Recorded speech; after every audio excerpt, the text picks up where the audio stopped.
First of all, I believe you reside in Lubbock, and your district's the greater Lubbock region.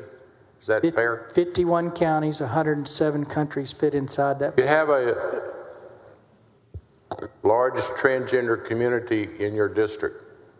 I don't know how big the community is. Don't you think that's important? I mean, you're certainly entitled to introduce whatever, but I just don't know in your community what you're trying to solve. Get to a metropolitan area like Houston that I and other members represent, we have significant transgender families. And that's where I rise to ask you a question. Have you taken that in consideration that perhaps you have colleagues that have more familiarity, more involvement, and maybe understanding of a transgender family than perhaps someone from Lubbock? No, and I respect that. I appreciate it, and I rise to let you know. Sure. Being from Houston, having a very diverse district, and being very involved with my constituents, I have become friends, close friends with transgender families, individuals, young and old. So I'm asking you, have you taken in consideration the communication that I and other members have received from the harm, not in their opinion, but in their educated understanding of what you're proposing, the harm that you would do to these individuals? Unlike perhaps you don't have that contact in your district that I've been fortunate to have. So I'll answer a couple of things. First of all, I have transgenders in Lubbock, Texas. I have had conversations with those individuals, and there's no animosity against those individuals. And most of those, majority of those actually are adults. And they made that decision once they were adults. You met them when they were adults, but obviously they were children at one time. Went through a transition period with the support often of their family and medical advisors, and so it's just alarming to me and disappointing that you would come into wherever a family's located, but I'm most familiar with the families in Houston and grown-up individuals and small children. And I guess the information that you were using in the dialogue with other senators, you've obviously read up on it, but you really don't have any formal training or medical training, do you, on the subject matter that you're presenting us with? I mean, I don't want to be rude. No. But I'd like to say, I don't think you really know what you're talking about, in all due respect. I think you have developed this subject because you obviously feel strongly about it, but man, you're going against so much medicine and expert testimony that we've heard that I know to be accurate. And so you're asking us to, I think you're a CPA by training and a darn good one, but you certainly are not in the medical field, treatment field, family counseling field. So can I ask you, where'd you gain your knowledge of this topic? Because let me preface your answer by saying, I live and work with the transgender community, and I'm still learning because I'm not an expert. But you stand up here like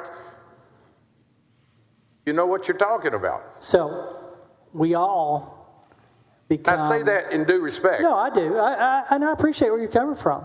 Walk a mile in my shoes, right? That's what you're asking. Yeah, what are your expertise to deal with a complex subject of intervening in transgender families So just want to be left alone. I can appreciate what you're asking and why you're saying it, but here's where I'm at. Yes, sir. Here's what I'm at.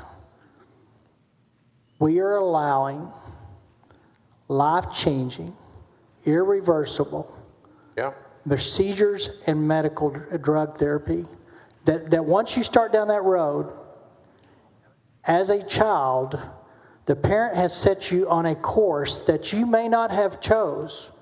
And if that is the heart of this bill, not do I think transgender people should be left alone or not alone. Absolutely. But that's a decision that should be made at least at a minimum early adulthood with consultation, but not while a child doesn't understand.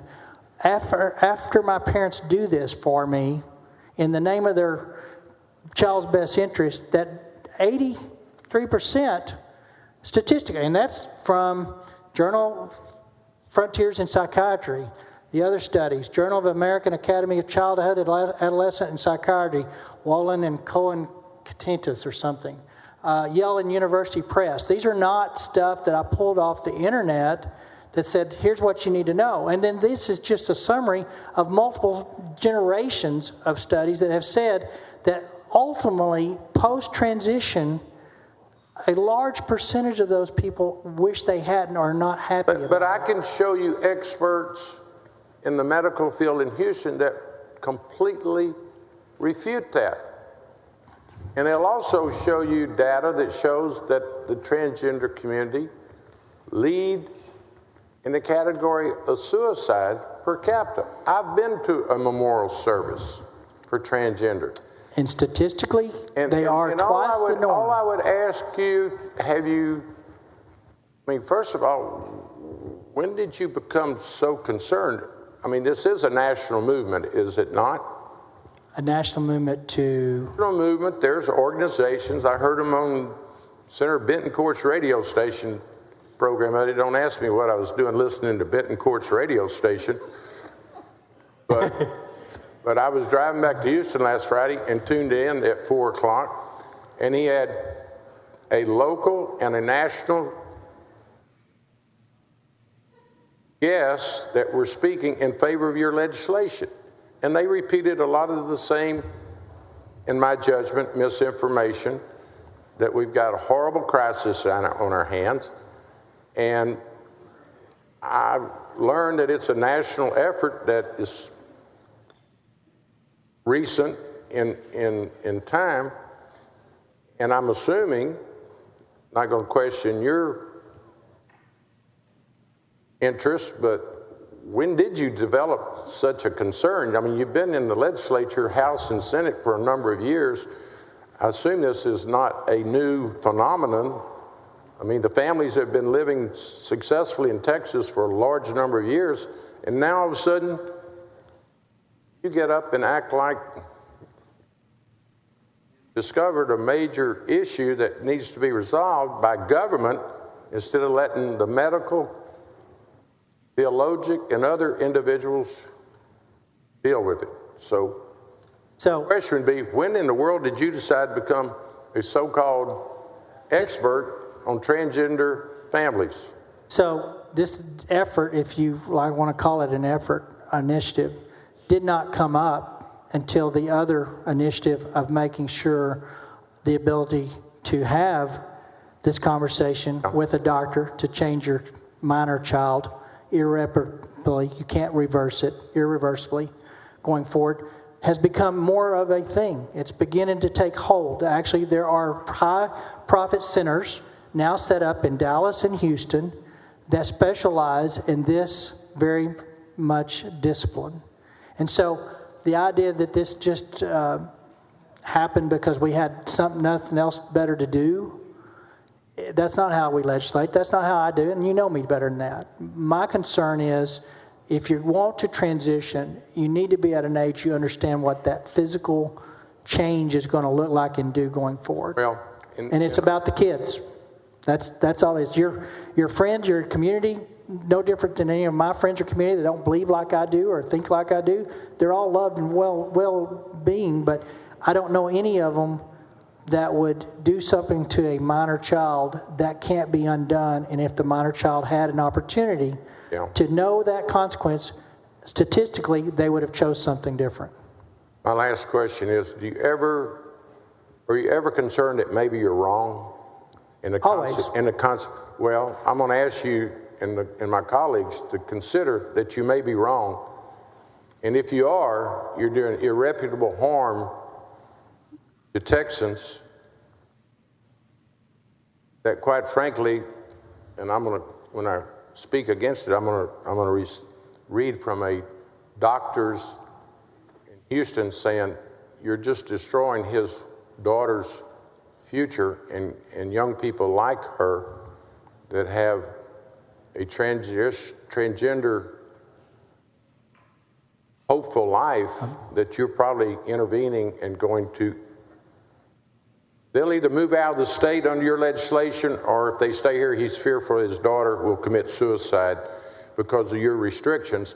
And if he's right, you're really making a huge error. And I just, as a colleague and as a friend would say, do you ever pause and think maybe some of the info you've gotten, maybe online, wherever you picked it up, could be just wrong as it can be, and it's really more of a political agenda, not on your part, but on the folks that you're representing their voice today?